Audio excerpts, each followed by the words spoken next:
Bonjour, bienvenue sur la chaîne Citoyen Lucide. Nous sommes aujourd'hui jeudi le 10 novembre 2022.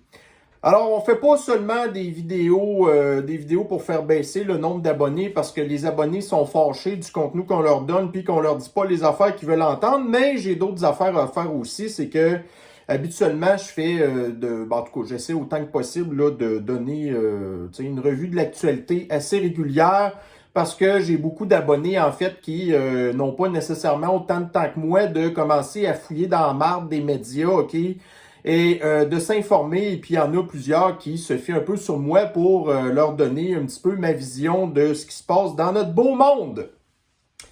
Donc, on va tout de suite commencer notre revue de l'actualité. Alors, nous allons nous diriger dans ma page Facebook où est-ce que je partage mes beaux petits articles. Donc aujourd'hui, on a une couple de petites nouvelles drôles ou encourageantes, en tout cas, parce qu'on ne peut pas toujours seulement déterrer là, de la grosse patente plate pour nos vies, OK? Alors, on va commencer ici avec un article de la presse. Donc, Justin Trudeau, parmi les invités du prochain Canada's Drag Race. OK, donc nous avons ici le premier sinistre leader suprême du Parti communiste du Canada, en fait, alors on le sait que lui, ce qui est important pour lui, c'est pas les Canadiens. En fait, c'est tout simplement ses amis de la communauté flyée, entre autres, OK?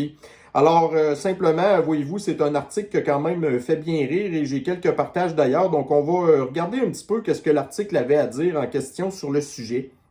Fait qu'il faut bien qu'on se paye la tête un petit peu de nos de nos espèces de dirigeants qui sont là juste pour nous nuire, en fait. Donc, le premier sinistre leader suprême du Canada, Justin Trudeau, fait partie des invités qui participeront à la prochaine saison de la série Canada's Drag Race. Donc, Canada's versus the World. Alors, le chef du gouvernement canadien sera ainsi le premier leader mondial. Est-ce que on est vraiment content que le Canada soit un leader mondial dans ce genre de questions-là? En tout cas, moi, c'est pas une fierté pour moi vraiment, là. J'ai aucune fierté à dire que je suis Canadien en voyant des affaires de même, OK? Je suis Canadien. À figurer dans un volet du Drag Race. Les autres invités que l'on pourra voir sur Crave à partir du 18 novembre, donc Crave, fait que voyez-vous, Crave, là, ça c'est woke. Est-ce que vous pensez que la série télé va avoir des bonnes cotes d'écoute? Probablement pas. Alors, vous avez des Netflix qui a été obligé de reculer sur plusieurs saisons, entre autres, là, Meghan Markle, puis d'autres affaires de même, ou des shows qui ont été annulés. Au même titre, admettons que des films, par exemple, tu sais, Batwoman, puis des trucs de même que je vous ai parlé de ça un bout de temps, que les films, tu sais, le cinéma américain avait passé des centaines puis des dizaines de millions là-dedans, puis qu'en bout de ligne, ils n'ont même pas sorti le film parce qu'ils se sont rendus compte que c'était vraiment dégueulasse, OK? Alors, Crave, ben tant pis pour vous, continuez à mettre en ligne des affaires de même, puis tout ce que vous faites, en fait, c'est d'exposer au monde entier qu'est-ce que c'est Justin Trudeau, OK? Fait que tant pis pour lui. Anyway, de toute manière, je pense que lui, il a absolument aucune idée de ce qu'il fait, là. Donc, à partir du 18 novembre, sont l'autrice, interprète et productrice indo-guyanaise Anne Julie, l'écrivain et producteur nommé en tout cas, je sais pas trop, la journaliste de mode, une patente de même, en tout cas. Donc, toutes ces personnalités se joindront à tour de rôle au juge permanent qui auront pour tâche d'évaluer la performance pathétique là, et choquante des drag queens, OK? Leurs talents seront entre guillemets, OK? Seront mis à l'épreuve dans différents défis, en tout cas. Fait que, regarde, anyway, là, va t'amuser avec tes amis folles, là, Trudeau, dans la communauté flyée, en fait. Moi, ce que je trouverais vraiment drôle, par exemple, c'est que, bon, vous savez que officiellement, ou officieusement, en tout cas, nous avons Justine qui a testé positive là, au moins 2 fois à la Sniffles. Et ce que j'adorerais entendre, en fait, c'est de savoir que Justine a attrapé la monkeypox, qui est en fait la maladie de la communauté flyée, les deux drapeaux, là. Donc, la communauté flyée puis la communauté des personnes qui décident de changer de genre comme ça le tente, OK? Alors, vraiment, là, j'attends avec impatience de savoir, en fait, que Trudeau est testé positif à la monkeypox, en fait, parce qu'il s'est fait jouer dans les feufounes, ou il a joué dans les feufounes de ses amis de la communauté flyée, parce qu'on le sait que Trudeau, en fait, c'est pas un véritable hétérosexuel, là. Ce gars-là, il est un communauté flyée refoulé, OK? Alors là, de savoir qu'il va aller jouer dans les coulisses là, et dans les feufounes de ses amis, en tout cas, bref. Alors moi, j'avais trouvé que ça valait la peine de le partager sur ma page Facebook. Ensuite de ça, qu'est-ce qu'on a d'autre comme nouvelles ici? Ah, ça, c'est un petit peu moins drôle, par exemple. Donc, nous avons ici, dans Ici Radio-Canada, donc un catalogue de vêtements non genrés pour les militaires canadiens. Donc, moi, j'ai un énorme respect pour l'institution de l'armée, mais pas celle-ci, pas la nouvelle armée woke, OK? Donc, l'armée canadienne a de la difficulté à recruter. Ça, on entend ça parler depuis un bout de temps. Donc, voici l'une des nombreuses raisons. Alors, concrètement, cela veut notamment dire que la jupe peut être portée par tous les membres des forces armées canadiennes. Bon, est-ce que c'est ça qui, tu sais, quand que vous jouiez au G.I. Joe, quand vous étiez jeune, là, tu sais, là, les abonnés, là, qui sont des gars, est-ce que vous preniez des G.I. Joe gars et vous les habillez avec des jupes, OK? Alors, voyez-vous, tu sais, je pense que la plupart des gars qui s'en vont dans l'armée, en fait, ben, c'est pas parce que ça les intéresse de savoir qu'ils peuvent s'habiller en jupe, OK?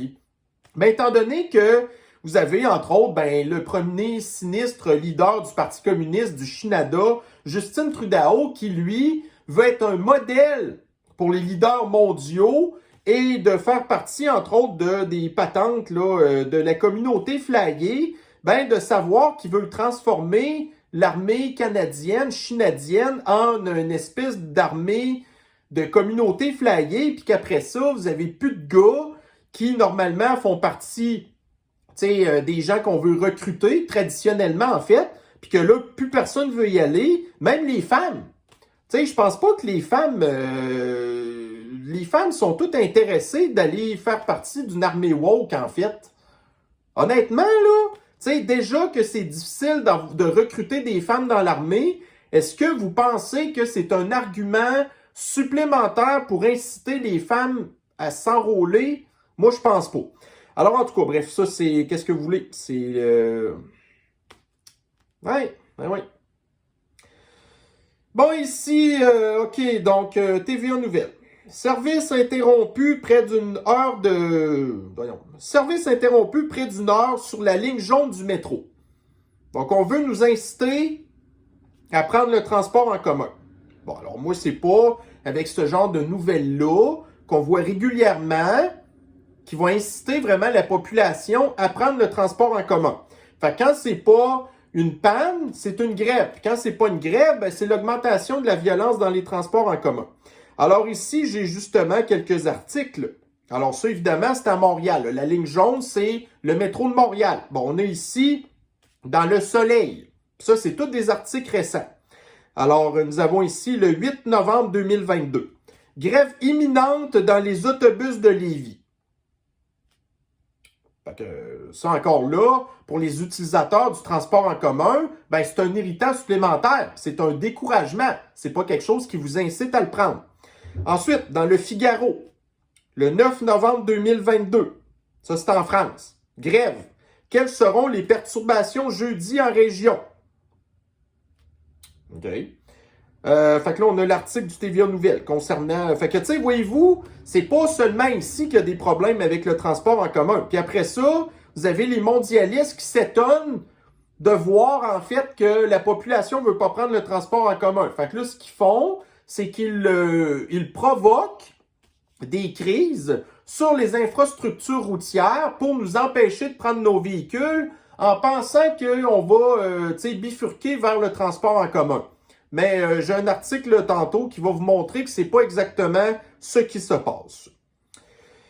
Bon, ensuite de ça, ici, OK, écoutez, là, ça c'est dans le Radio-Canada, tu sais, en fait, là, de l'Atlantique, OK?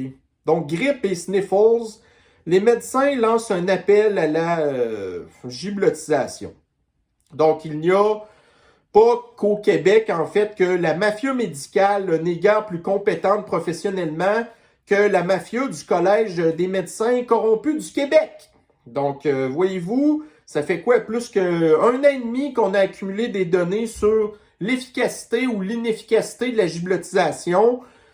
Donc là, vous avez des gens qui seraient supposés être normalement des professionnels de la santé, qui sont réellement plutôt des professionnels de l'antisanté, qui continuent à vanter en fait un traitement qui ne fonctionne pas et qui est même beaucoup plus dangereux que les bienfaits qui devraient normalement en découler. Bon, ici maintenant, qu'est-ce que c'est que ça? OK, donc on a encore dans le Radio-Canada. OK. Donc, la semaine passée, Elon Musk dit qu'il va sacrer dehors la moitié du personnel de Twitter, ce qui représentait environ 3500 employés. Là, on a appris depuis le temps qu'il va peut-être en réengager quelques-uns, mais peu importe. Fait que là, évidemment, l'extrême gauche capote solide. Ils ont fait des... OK, oh, ça va être mauvais pour la liberté d'expression. Là, il va y avoir de la désinformation, la mésinformation, ça n'a pas d'allure, ainsi de suite. Puis là, vous avez ici, on apprend que Facebook va sacrer dehors 11 000 employés. Donc, évidemment, Facebook fait partie de l'extrême gauche. Est-ce que vous avez vu des articles ou des trucs d'opinion qui capotaient sur le cas que Facebook sacrait du monde dehors? 11 000 personnes! Rien pantoute, on n'en a pas du tout entendu parler. Mais c'est arrivé. OK, on revient à l'armée. Alors, vous aviez ici un article que je vous avais déjà partagé, je ne sais plus trop, là, c'est une couple des semaines ou une couple de mois, quelque chose de même. Donc, la Marine royale canadienne vit une crise en matière de recrutement. Ça, c'est pas très vieux, cet article-là. Et là, vous avez l'armée qui s'interroge pourquoi. Puis vous avez Justin Trudeau que lui, on ne lui demande pas son avis. OK? Tu sais, j'aime mieux discuter avec un chat qui va miauler, faire des mia, mia, puis tu sais, des miaules, puis ronronner, des affaires de même. Je vais plus me fier sur une discussion avec un chat que d'avoir une discussion ou d'essayer d'attendre d'avoir des, en fait, là, des arguments qui ont de l'allure de Justin Trudeau, OK? Donc, tu sais, on peut s'entendre aussi que le chef de l'état-major de l'armée du Canada, c'est la même affaire.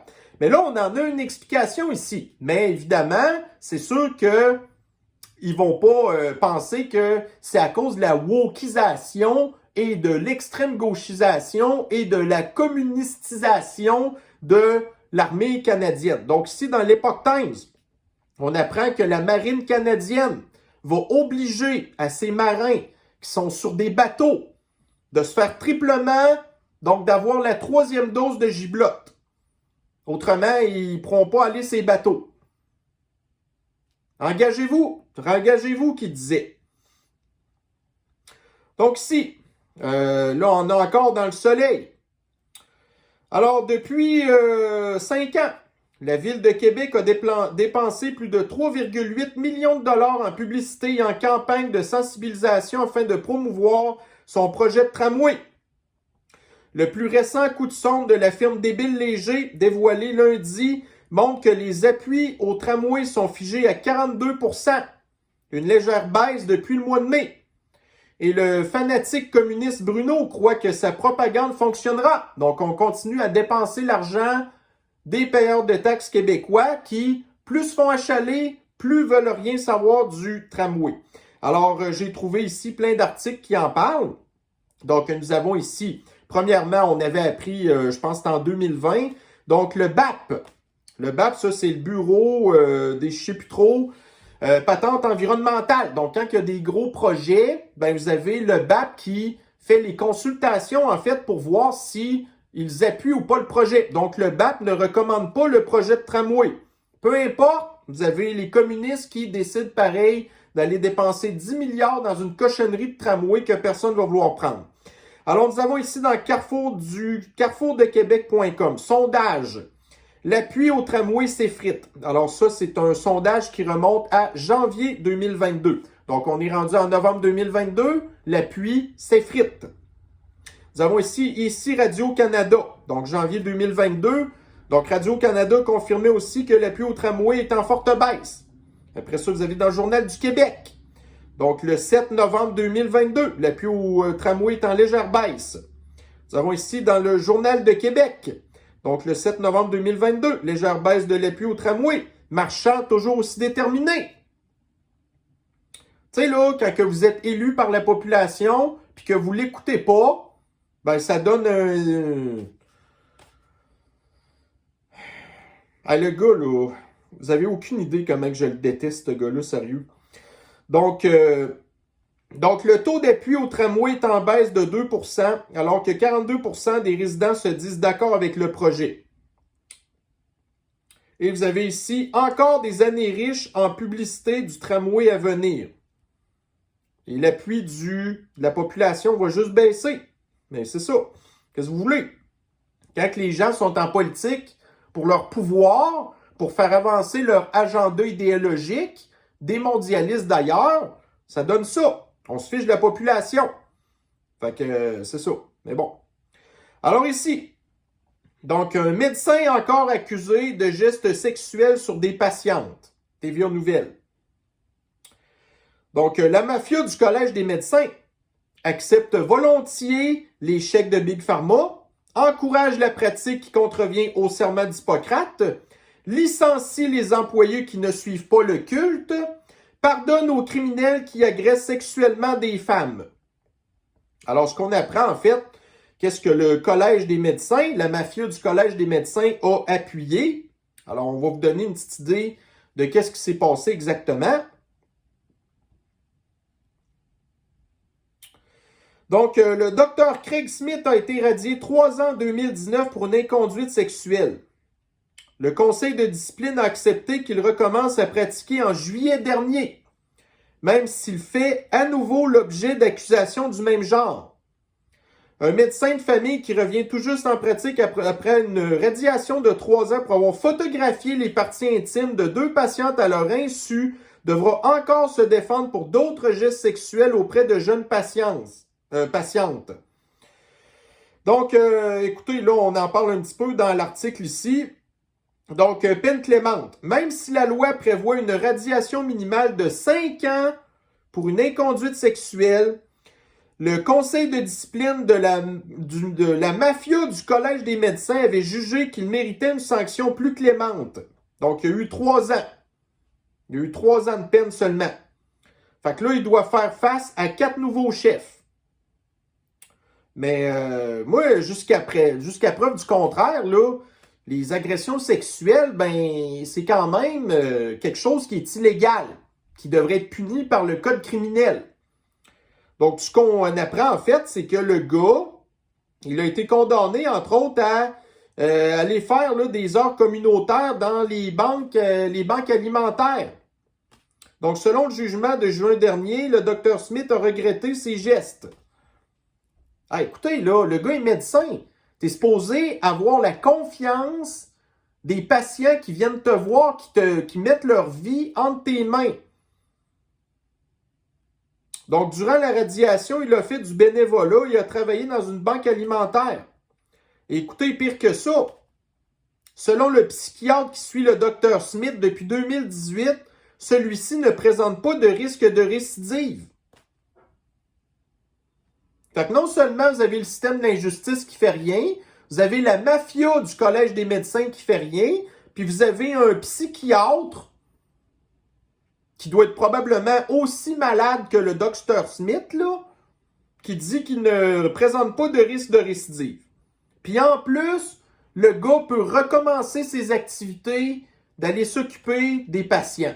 Sauf que là, il faut qu'il y ait une infirmière avec lui quand il doit s'occuper des femmes.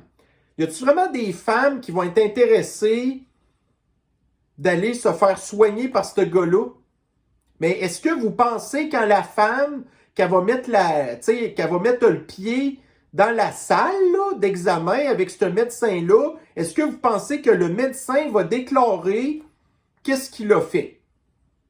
Parce que si c'était le cas, la femme s'en irait en courant, sûrement. Mais non, le système va défendre ce gars-là, qui est un agresseur sexuel. En tout cas. Fait que, tu sais, c'est plus drôle, là. Non, on peut plus faire confiance aux professionnels de la santé, parce que là, ils suivent le culte de la mafia des médecins, ils sont corrompus par Big Pharma. Là, vous avez des agresseurs dans le tas, sans parler des autres astars qui vont, tu sais, comme je vous avais déjà parlé, OK, toutes les maladies à cette heure, c'est relié au changement climatique, c'est relié à la sniffles, ils vous soignent plus, ils vous donnent des pilules, en tout cas. Continuons. Dans le town hall, donc, quand il y a les midterms puis qu'il y a les élections aux États-Unis, la population doit aussi se prononcer sur des questions importantes, tu sais, comme la légalisation du pot, toutes sortes d'affaires, OK? Donc là, en Californie maintenant, les femmes ont dit qu'elles étaient, en tout cas, les électeurs californiens se sont prononcés en faveur du fait que les femmes en Californie peuvent avoir un avortement n'importe quand. Peu importe à quel niveau de grossesse qu'ils sont. Puis si l'enfant est à terme, quick le bébé. Ça, les Californiens ont voté pour ça.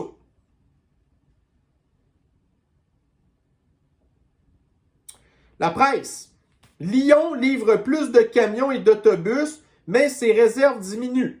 Fait que ça, Lyon, c'est la compagnie que Fitzgibbon, le pirate, a des actions dedans.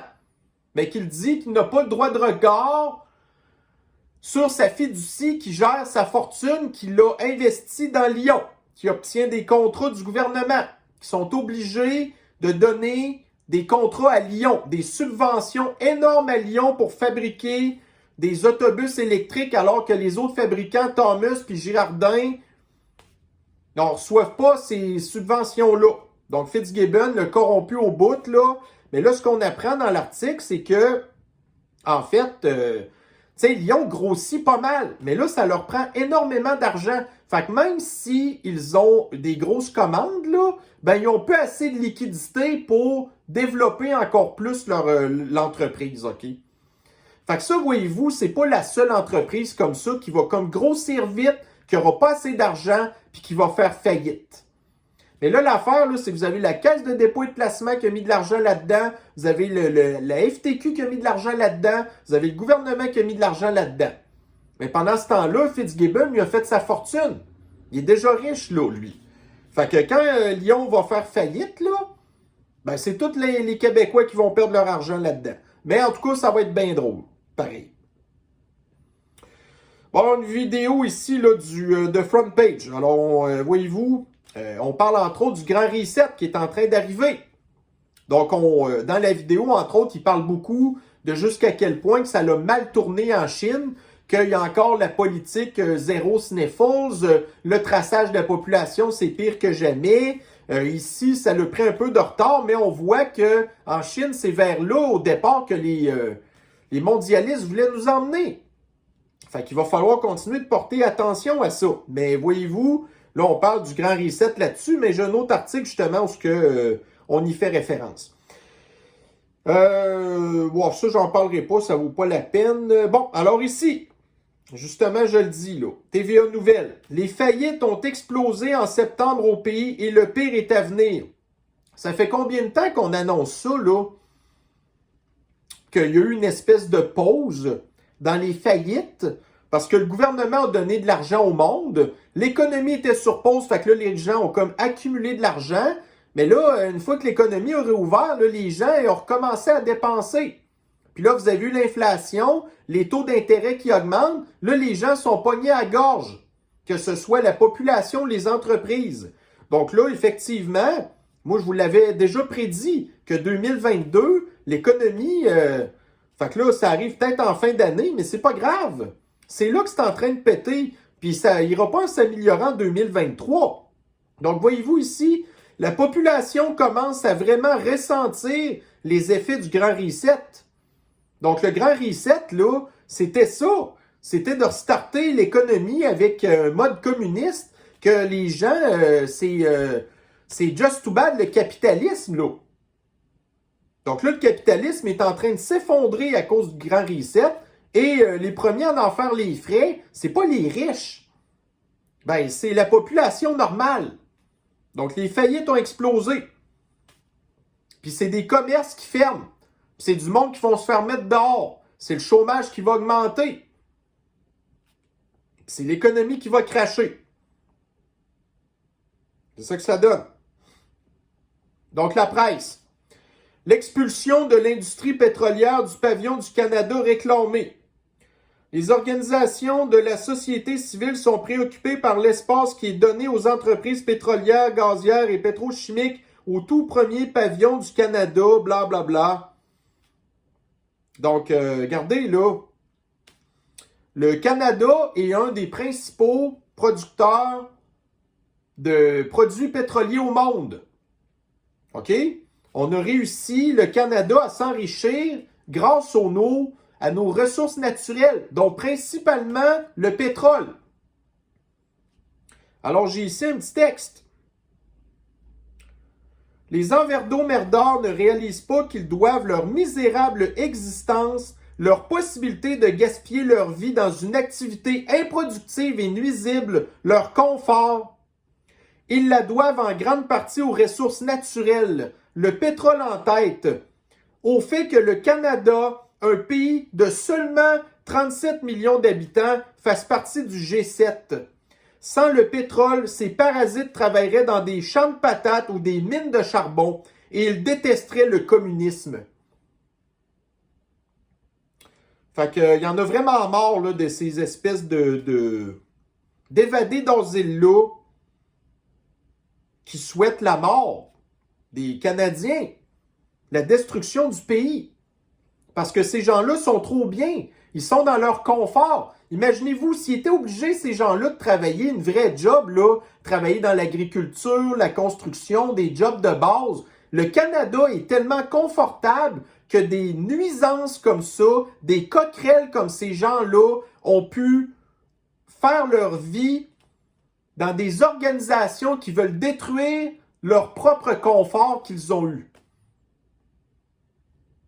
Mais ça, c'est l'extrême gauche. La presse, excellent. Ça, c'est sorti aujourd'hui. Zelensky irrite de plus en plus les Occidentaux. OK? Donc, j'ai pas lu l'article. Je vais aller le lire avec vous un petit peu. Parce qu'il commençait vraiment à être temps, ça, là. Imaginez-vous. Les Américains ont gaspillé quasiment 100 milliards là-dedans. Trudeau a envoyé une couple de milliards aussi, sans parler qu'il a désarmé notre propre armée pour envoyer des guns à ce gars-là. Après ça, on ne sait pas les guns s'en vont où. Ça sert absolument à rien. Donc, c'est ça. Fait qu'on va voir qu'est-ce que... Puis ça, c'est une opinion, en fait, là. Donc, l'Ukraine risque-t-elle de perdre l'appui des Occidentaux dans son combat contre la Russie? Les Américains et plusieurs gouvernements européens commencent à le croire. Donc, l'écrivain, le monsieur Jocelyn Coulon. Chercheur indépendant, l'auteur a été conseiller politique du ministre des Affaires étrangères en 2016 et 2017.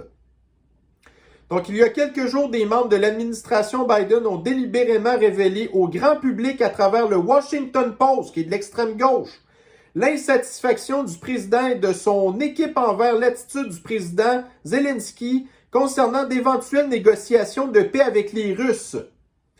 Grisé par quelques succès militaires, qui ont été énormément vantés dans les médias d'ailleurs, le président ukrainien est entré dans une logique absolutiste où il écarte l'idée de négocier avec Poutine, pose des conditions difficilement acceptables pour ouvrir un dialogue et insulte les Occidentaux qui ne l'aideraient pas suffisamment.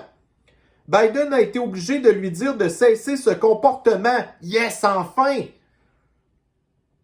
À force de cracher dans la soupe, Zelensky risque de ne plus s'en faire servir, dit-on, à Washington.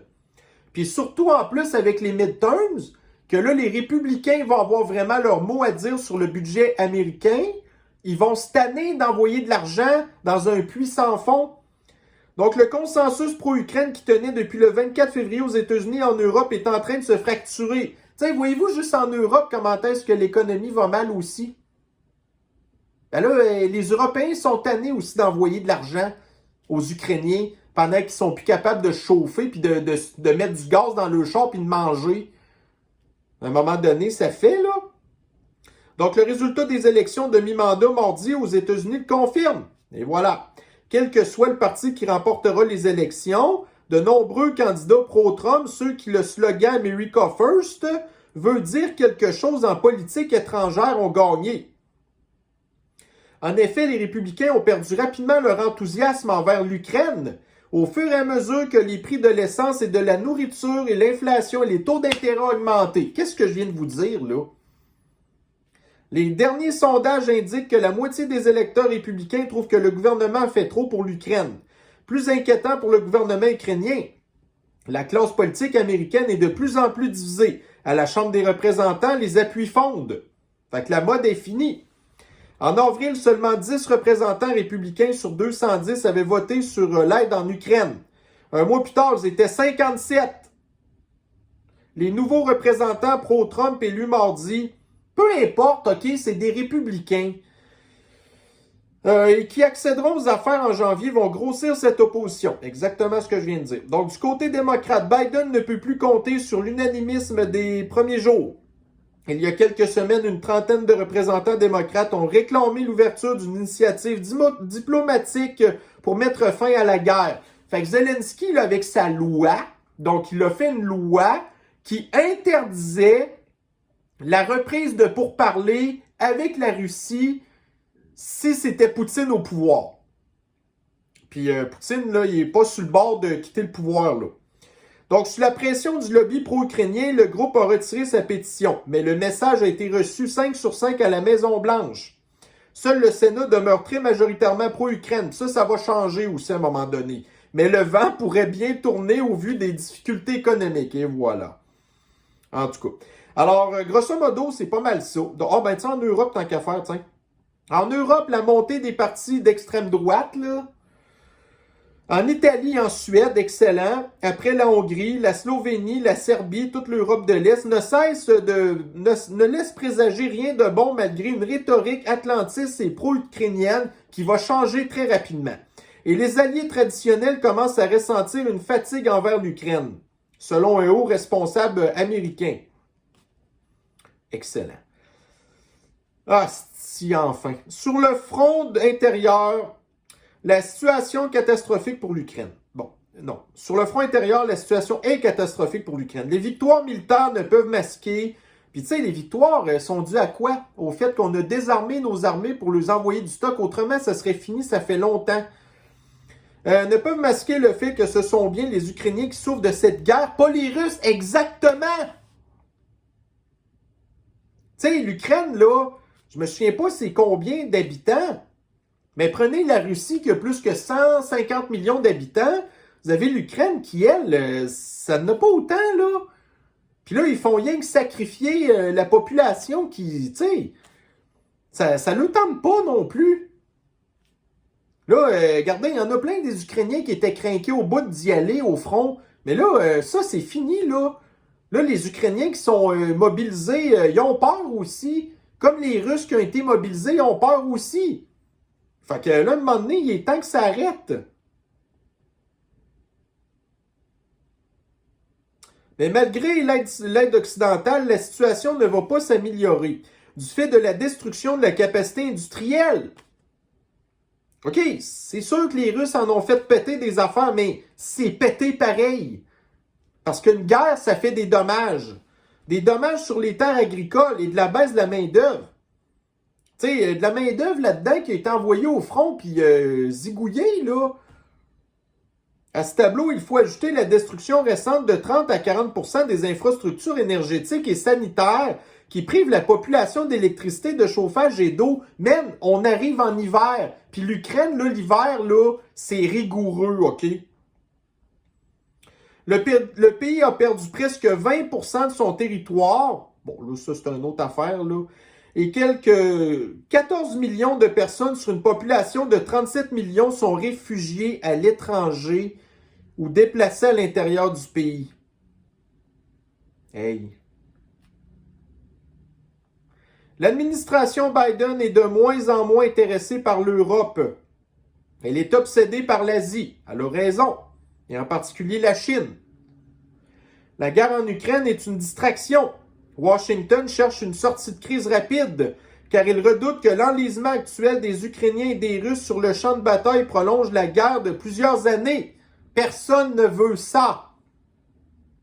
Sauf évidemment des seigneurs de guerre, comme les démocrates ou les mondialistes, qui utilisent la guerre en Ukraine pour, voyez-vous, accélérer le grand reset, puis la transition énergétique. Se débarrasser du gaz russe, pour eux, c'était une façon de dire installer des coupes-gorges pour les oiseaux, puis des panneaux solaires fabriqués en Chine. Puis achetez-vous des chars électriques qu'on va être capable de pouvoir déconnecter à distance. Donc, la détérioration de l'économie mondiale au cours des prochaines années pourrait mettre à mal la solidarité occidentale envers Kiev. Mais là, en même temps, c'est ça que le Grand Reset veut. Les mondialistes, ce qu'ils veulent. Il faut scraper le capitalisme. Et l'entrée éventuelle de... Non, ça, on oublie ça, là. Les émotions ne doivent pas tenir lieu de raisonnement, rappellent les diplomates. Il incombe maintenant au gouvernement ukrainien de les maîtriser, blablabla. Bla, bla, bla, et c'est ça. Bon, en tout cas. Hey, c'est un bon article, ça. Ça, je suis content de voir enfin. Mais encore là, voyez-vous, c'est pas un gars qui travaille pour la presse. C'est pas un chroniqueur, imbécile, abruti, idiot, ignorant, qui connaît rien du tout de la géopolitique et qui prend son information sur la désinformation qu'ils apprennent eux-mêmes de leur echo chamber. Ben là, vous avez un gars ici, là, qui, honnêtement, je trouve qu'il sait de quoi il parle. Fait que, voyez-vous, je pense que ça valait la peine de rentrer en profondeur dans cet article-là. Vraiment très, très intéressant. Ensuite, bon, une bonne affaire ici encore. La presse. Peu de congestion sur la rive sud. On apprend ici qu'un recours accru au télétravail, également encouragé, pourrait avoir réduit le nombre de déplacements et donc la pression sur le réseau routier. Et moi de rire, le sacré télétravail que pensaient utiliser les mondialistes pour nous obliger à vivre empilés dans les grandes villes et prendre l'abject transport en commun se retourne contre eux. Parfois, j'aime les nouvelles que je lis. Fait que voyez-vous, là, le télétravail, là, ça peut être bien plate pour des gens, mais ça a des avantages. Premièrement, écoutez, c'est vrai que faut le voir objectivement. Moi, je vous le dis, on est là pour voir les deux côtés des médailles, OK? Bon, fait que là, j'ai terminé pour ça. Je vais fermer, arrêter. OK. Donc, il faut vraiment voir le deux côtés des médailles. Alors, voyez-vous, là, les mondialistes n'arrêtent pas de nous casser derrière avec les histoires là, des émissions de gaz à effet de serre. Bon. Quand vous vous rendez à job, puis que vous habitez en banlieue d'une grande ville, ben vous passez des heures puis des heures poignées dans le trafic, puis effectivement, ça émet des gaz à effet de serre. Puis savez-vous quoi? En plus, vous perdez du temps. Puis c'est vraiment plate. Ça sert à rien. Ça fait rien que vous frustrer. Fait que là, le télétravail, ben ça fait qu'en bout de ligne, vous perdez plus de temps dans vos chars. Fait que ça, c'est une bonne affaire. Vous pouvez vous lever plus tard le matin, ou en tout cas, être moins pressé, être moins stressé, puis plus gaspiller d'argent à payer pour du gaz qui coûte trop cher ou être obligé de prendre du transport en commun, qu'on va en parler autrement. Donc, effectivement, si on le voit avec la vision des mondialistes, le télétravail, c'est une bonne affaire. OK? Parce que, voyez-vous, pendant les confinements, ben justement, il y a eu moins de gaz à effet de serre, entre autres à cause de ça. Parce que les mondialistes blâment que, je pense que c'est au Québec, c'est genre 45% des émissions de gaz à effet de serre, ben c'est à cause du transport. Bon, mais là, si les mondialistes ont saboté les infrastructures routières volontairement, puis là, ils nous disent, OK, prenez le transport en commun, mais que là, d'une autre manière, la population plutôt est en télétravail, ben là, vous venez de planter les mondialistes, là. Parce que là, vous n'allez pas le prendre, le transport en commun. Puis vous n'allez pas déménager dans les grandes villes non plus pour prendre le transport en commun. Vous allez être capable de travailler de la maison, sauver du temps, avoir une meilleure qualité de vie, sauver de l'argent. Voyez-vous tantôt comment est-ce qu'on disait que l'économie va mal? Les gens doivent sauver de l'argent. Fait que si vous n'êtes pas pogné dans votre char à payer 2,50 $ du litre Tu sais, que vous devez payer de votre poche pour vous rendre au travail, pogner dans le trafic, je pense que c'est une façon positive un petit peu de le voir. Puis en plus, ça plante les mondialistes. Fait que là, les gens vont continuer d'abandonner les grandes villes parce que c'est pourri. Parce que, voyez-vous, les infrastructures, il y a des cônes orange tout le temps. Puis c'est de plus en plus woke. Puis on veut que vous preniez votre vélo en plein hiver. Puis le transport en commun, ce que vous allez vous faire agresser. La population se dit non, je m'en vais aller vivre en banlieue. Tant mieux. Fait que voyez-vous, moi je pense que c'est une bonne nouvelle, quand on le voit de même, en tout cas, parce que tout ce qui peut nuire aux mondialistes, on va le prendre. Puis surtout en plus, quand en fait, là, c'est comme des armes qu'ils voulaient utiliser contre nous, qui en bout de ligne se retournent contre eux. Donc, c'était pas mal la revue de l'actualité que je voulais faire avec vous aujourd'hui. Vous avez 2 vidéos, dont la première tantôt qui a choqué plein de monde, OK? Puis que c'est clair que j'ai perdu des abonnés. Mais qu'est-ce que vous voulez? Moi, je suis pas là rien que pour faire plaisir au monde. Je suis là vraiment pour donner mon opinion. Je le dis tout le temps. Moi, il y a des gens là qui, en tout cas, qui m'accusent de ah, mais là, tu sais, tel gars, il a fait des recherches, ici pis ça. Ouais, mais moi aussi, j'en ai fait des recherches, OK? Voyez-vous, ça fait 2 ans que je suis à temps plein là-dedans. OK, des fois, je me réveille pendant la nuit pour checker les nouvelles. Pendant la journée, là, régulièrement, je check les articles, je partage ça sur Facebook, je check sur Twitter. C'est une job à temps plein. Puis je suis même pas payé pour en plus. Fait que, tu sais, comparativement à d'autres qui demandent des dons, là, puis qu'ils dépendent de leurs abonnés ou de leurs membres pour gagner leur vie, moi, je dépends pas de ça. Je le fais parce que ça me tente. Fait que voyez-vous comment est-ce que j'ai vraiment une ultra indépendance, puis que même si je perds des abonnés, pour moi, qu'est-ce que ça change? Je perds pas d'argent. Mais il y en a d'autres que s'ils commencent à se retourner contre leur monde, ils vont en perdre de l'argent. Puis ils vont perdre la notoriété, puis ils vont perdre leur célébrité, puis ils vont perdre leur popularité, puis ça, c'est pour eux, ça leur ferait mal. Moi, je m'en calisse. J'aime mieux vous le dire tout de suite, là. Parce que je suis pas là pour travailler contre vous. Je suis là pour travailler avec vous et pas pour moi.